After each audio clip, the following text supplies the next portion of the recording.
Well, hi everybody, thanks for staying with us. We're here at the West Adelaide Footy Club. The General Manager, Dave Wittwer, has been good enough to give us some of his time. Thanks, Witts. We're going to have a little tour around. We don't often get a chance to have a look at footy clubs and the structure of the footy clubs, mate. This one's a bit steeped in tradition and a lot of people don't know it, do they?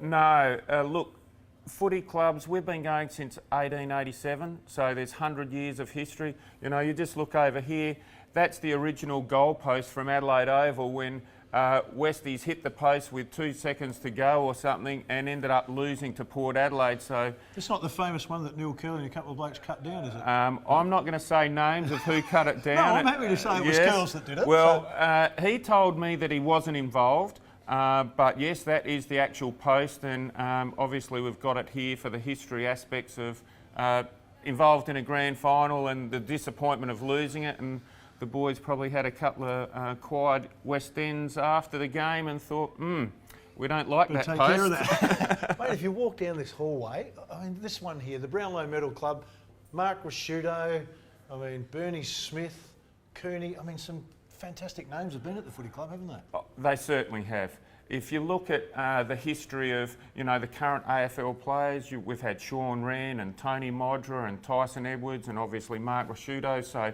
they've been legends of the Adelaide Footy Club and legends around here. And we've got current players like Rory Laird and Hamish Hartlett, which are still making their mark. But then you go back to someone like Phil Smyth.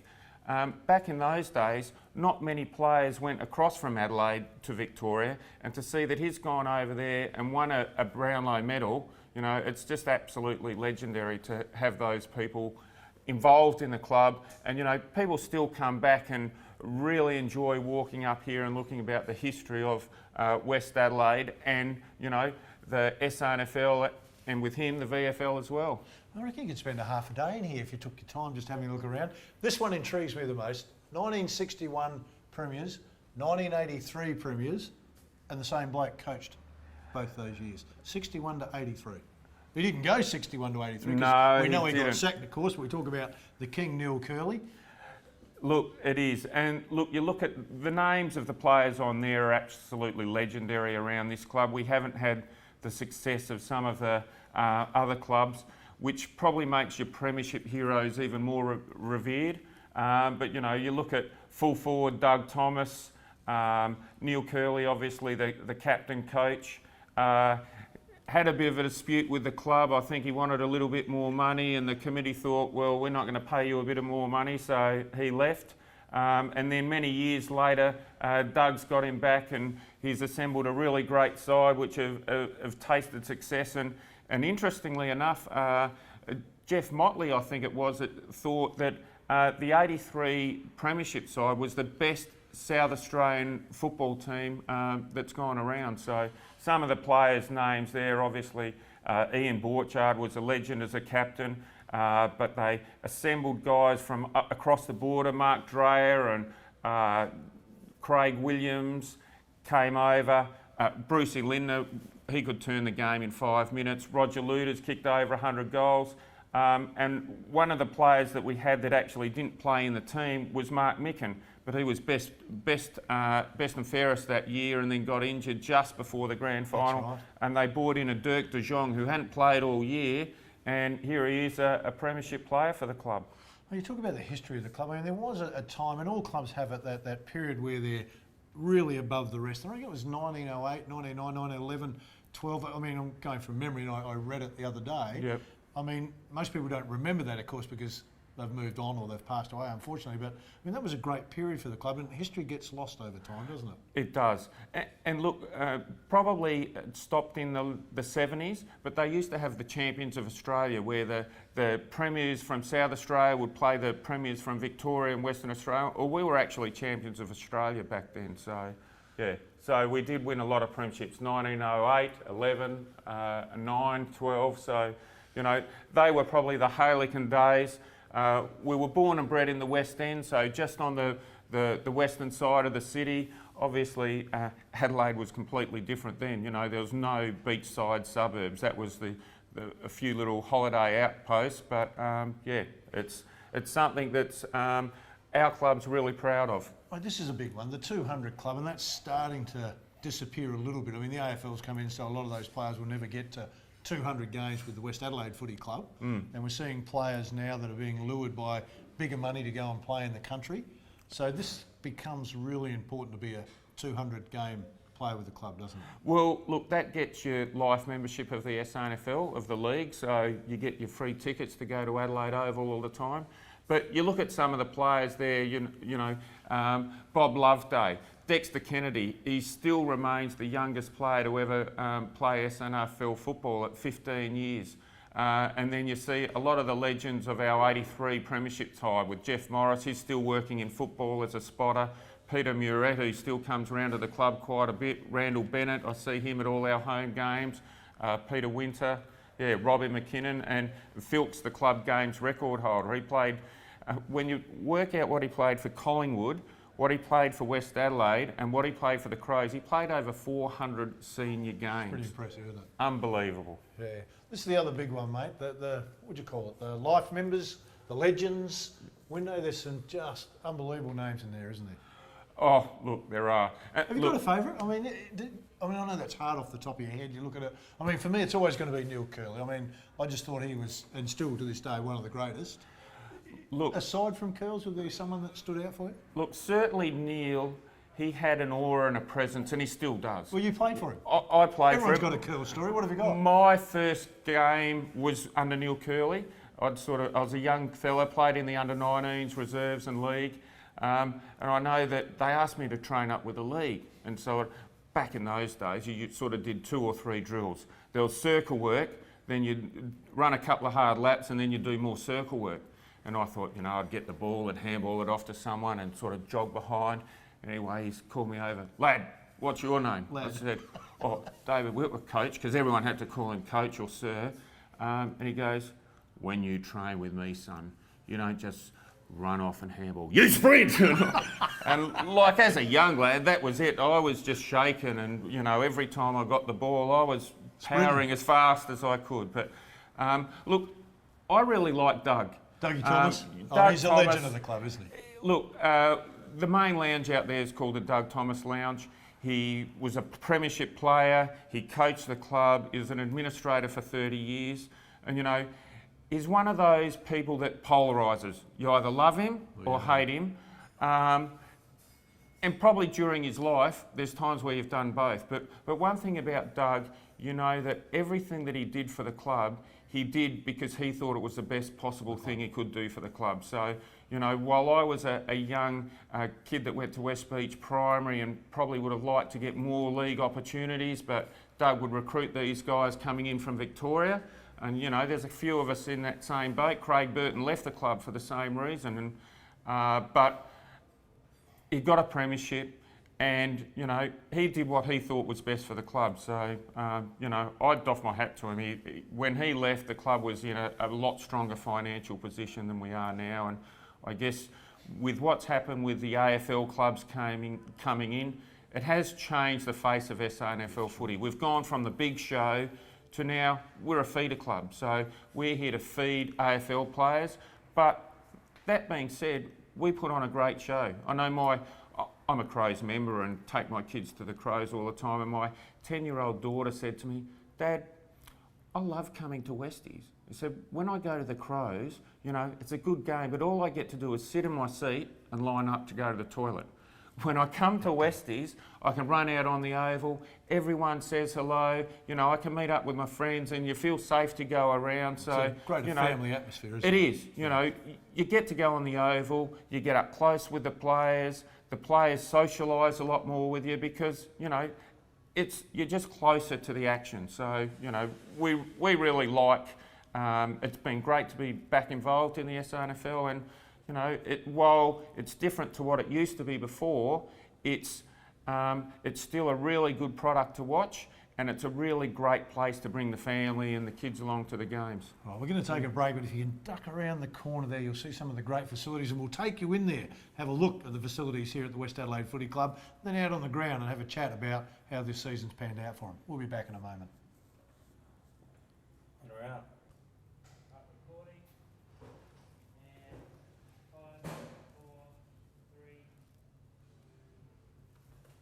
Hi everybody, thanks for staying with us. We're continuing our tour around the West Adelaide Footy Club. Just stepped into the magnificent function room they've got here at Westies. Dave, a lot of people think that the function room's only used by the footy club, but it's available to everybody, really, isn't it? Oh look, we're really blessed with facilities. The room we're in here, the Sturt P room, it's great for 200 to sit down. We have a number of weddings in here, a lot of celebrations, 50th, 60th, 21st birthdays. I'll show you upstairs a room that we've got on the oval, which is really good for 21st. But upstairs, we've got a ballroom that handles 350. I remember last year with when we had our presentation night, we had 350 upstairs and 200 downstairs here. So the guys that we've got running the kitchen are magnificent. Now, you talked about the chef before, mate. That's always, you know, you always want to have a good tucker when you go into a place, the chef. Look, Greg McKeever's got a lot of experience. He used to work with Bill Sparr, and I think he was there when he ran the Grand Hotel. He's run a whole lot of other function areas, but he just puts on a real quality meal. You know you're going to get consistently good food, decent serves, and at a really economical price. You know, we've got the beauty of being just outside of town, so you've got really good, convenient parking. We're central, you know, between the airport and the city. And so for people to come and have a function here, we do get a lot of functions from people in town. We have a whole variety. We have product launches, anything. We've had a number of wakes, I guess, with the demographics of football clubs these times. People have wakes here. We have probably 3 or 4 weddings. We'd like to have more weddings. But this room here, before every game, we have a pre-game function. So against Nord, we had 225 people in here, and yeah, a really great atmosphere. And then last Saturday, Tyson Edwards was here as a guest speaker before our game against Port. Hey, good man. Sit down and have a seat, mate. Let's have a chat about some of the functions that are coming up for the footy club. Try and do them in order because it's easy for me to remember. July the 4th, of course, a big game for the footy club. West Adelaide up against the Crows here. That be a big crowd drawer? Well, hopefully it will be. Look, it's the Friday night. It's an important game for both teams. The Crows have just started to hit a bit of form. We've started to hit a bit of form. So I know earlier in the year we were down a little bit. We'd lost some really good players at the end of last year. And then some of the players that we recruited, we knew that were had a few slight injuries going into the season. But they've recovered now, and so, you know, we had a great win over Port, but we need to win games to make the final. So it is still mathematically possible, but only 2 games out of the 8? Look, we are, you know, but what you need to do is win and teams above you lose. So, look, I think we've got probably a 50-50 chance, but the next few games are vital for us. I should say 2 games out of the 4, not out of the 8. July the 12th, the big one for the footy club. That's the Gala 1920 theme attached to it. They've been going for about 30 years, so I imagine that's a really important night for the footy club. Look, that is a big fundraiser for the club. So we've got a lot of really good big items, but we've got a lot of small and medium-sized items as well. It's a chance where general supporters can mix with players, mix with sponsors. It's a great fun night. We've got a 1920s theme, so, you know, a bit of the old, what sort of dancing? You're more of a dancer than me, Phil. 1920, gee, thanks for talking me up. You know, the Great Gatsby type of style, the waltzes and the cha-cha and that sort of stuff. But look, we've got a New Year's Eve cruise on Sydney Harbour for 4 people, flights, a full-on cruise that takes you around the harbour for about 6 or 7 hours, full food and drinks package, as well as, you know, obviously seeing the spectacular fireworks. We've got a trip to Thailand for 2 people, and then we've got a lot of smaller things, you know, Guernseys. I know we've got bikes, we've got washing machines, we've got TVs. So as well as it is a big night, and you know, for the clubs, it's a fundraiser, so we have to make it great fun for people, which it always is, but ultimately we want to make money. So there's even a couple, we've got for those that are party political, Westies has got a lot of people in politics that support us. Rob Kerrin's our #1 ticket holder, and Steve Georgianis has just joined the board. So both of them have donated a dinner for 4 people at Parliament House. So no matter which way you look, you're covered. Okay. But when you talk about those functions, and we won't stay on this one for too long, but most people think it's just for people that support the footy club.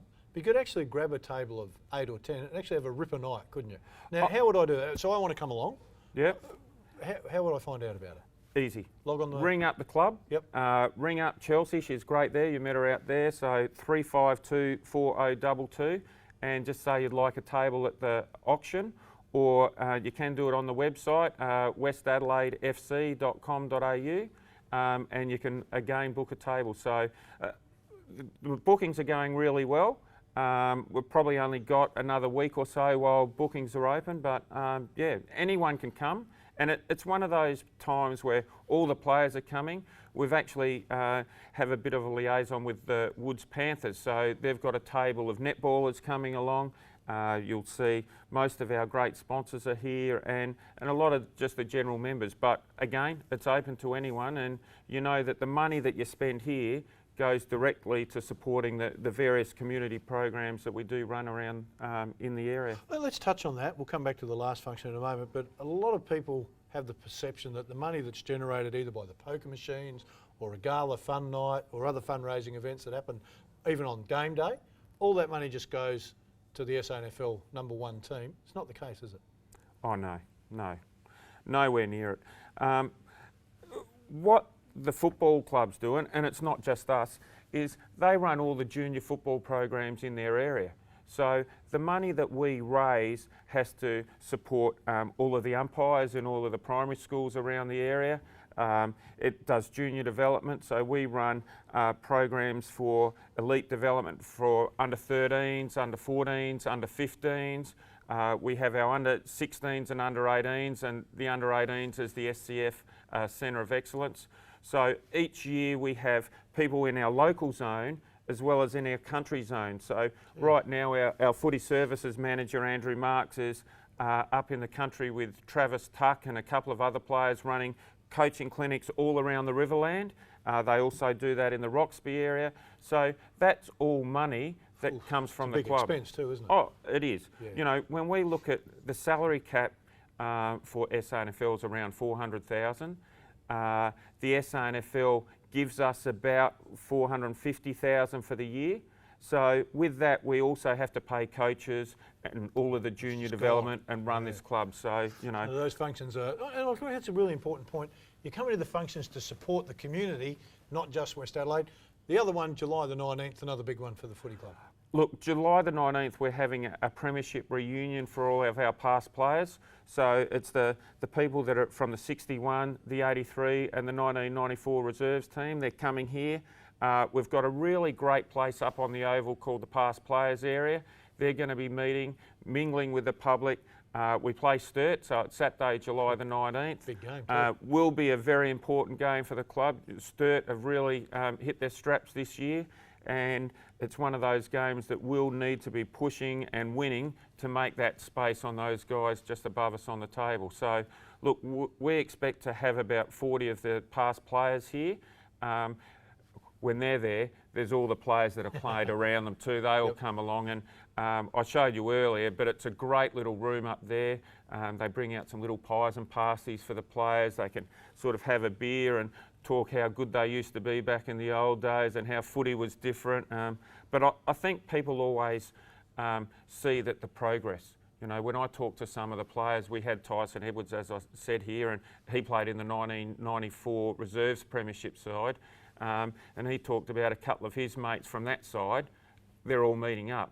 And we just talked about the difference of the training they did now compared to, you know, the intensity. And we all hear about Darren Burgess and how Porter flying. But yeah, it's quite incredible just in a short period of time how the professionalism has just taken those extra steps. All right. I reckon we'll take a little walk. Let's go up and have a look at the Past Players Bar and have a look at the facility out there as well. All right, that'd be great. And And cut.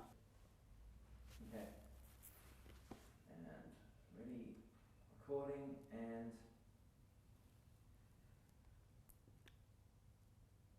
Well, if you get down to the West Adelaide footy ground, this is a must come in room. So only one of its kind in the SANFL, where they have the players' room, and anyone can come in here. Am I right in saying that? Yes, anyone can come. We make a special effort to invite the away team past players. And look, Bernie Conlon and Greg Summerton and Robert Day, they always host the room in here. We put on a few little pies and pasties, and we sell them a couple of soothing ales from our Great West End sponsor. And yeah, as you can see, you're right on the action here. We've got the heaters, we've got the TV, and there's just a history around the club. So every player that's played for West Adelaide Football Club in the league team, their name's up there of the year they debuted, and you know, the number of player there are, as well as just a whole lot of history. So when you come in early, you get a chance to hear the real facts. Later in the day, the stories have been embellished a fair bit. Be honest. You've been around it, yes. No, I'm sure after half time, every player was, you know, 3 speckies, 5 goals, and a little bit better than they were when they started. But and look, they're also passionate about watching the team play. So when you're involved in a professional sports club or semi-professional, you spend a lot of your life here. And you know it in basketball. The guys become your best mates. You probably see more of them than you see your workmates or your wives or girlfriends. And then to come back here, you can relive those memories. And it's not just what happened on the field. There's a lot of things that go off the field that we talk quite a bit about too. But it's a good opportunity though for the fans, because a lot of them don't get to rub shoulders with the players, and then they don't get to see them in a relaxed environment where they actually hear a lot of the stories that really don't get spoken about. No. So this is a fantastic room to walk into and suddenly you'd be amongst it all. You are, and you've got the deck out there, so yeah, it's always one of the most popular areas for the home games here at City Mazda Stadium. The players are here. You can mingle with them because they're not players anymore. They're just Joe Public that used to play footy, and so there's something you can talk to them about. But there's also a lot of business work that gets done here too. You know, networking. Guys are in business now, so it's just a really good social area to come and enjoy the football. Mate, we'll go and have a look at the Oval in just a second, but you touched on it there, the City Mazda Stadium. I mean, sponsors in the SANFL, hard to get. Yep. You've got some good ones. Oh look, City Mazda Stadium, really great. Adelaide Galvanising Industries, you know, Tony Grantham and Stuart Nunn have been major sponsor of the club for 13 years now, and they've just signed up for another 3. SCF Group, they sponsor the Centre of Excellence, but major sponsors like that, they keep the club afloat, no doubt. Not only do they put in their money every year, but they're attending all of their functions. They're bringing other people to the club, and yeah, without them, and I'm sure every other SANFL club's the same, without your major sponsors and without all levels of sponsors, you know, we can't compete. You know, their money helps go to all those junior programs as well. But you have a core group of supporters that you've had for probably 30, 40 years. Yes. Does it fluctuate between wins and losses? You know, because everyone says if you win, crowd's always bigger. I mean, you've got your hardcore fans that are with you no matter what. Yep. What do you reckon the number is if you're having a good season? You've had to come off a couple of good ones with Andy Collins. Yes. Does it make a big difference? It does. Look, people like winners. Yep. So look at Port this year. You know, there's the Adelaide Oval, but also it's their success that's drawing and attracting a lot more people to the game. So we have that here as well. So, and I can tell you that the supporters that were here when I played 30 years ago, they're still here. That's great. And what we need to do, and all SANFL clubs are in the same boat, is we need to attract that next generation of supporter. Yep. Because sure, we've got those that are here and we want to make sure we've got a product that still appeals to them, but some of the things that we're doing around the club are all aimed at attracting the younger crowd. So we've got the new scoreboard there, so we can actually flick up pictures of fans here. We can do some advertising. So we're the only club in the SANFL that's got the electronic scoreboard. So with that, not only are we giving our sponsors and our valued members more exposure and more coverage, but we're also trying to enhance the spectator appeal of the event. All right, you talked about the electronic scoreboard. The NAB Cup game played here. Yep. It was a fantastic day. Oh, it was. The spin-offs from that? Look, it was a lot of work to get prepared. You know, the AFL came in and the first thing they said, those goalposts aren't big enough. And we're saying, what? You know, so we had to get the new goalposts. So now we've got the same, exactly the same goalposts. The same company put them in as at Adelaide Oval.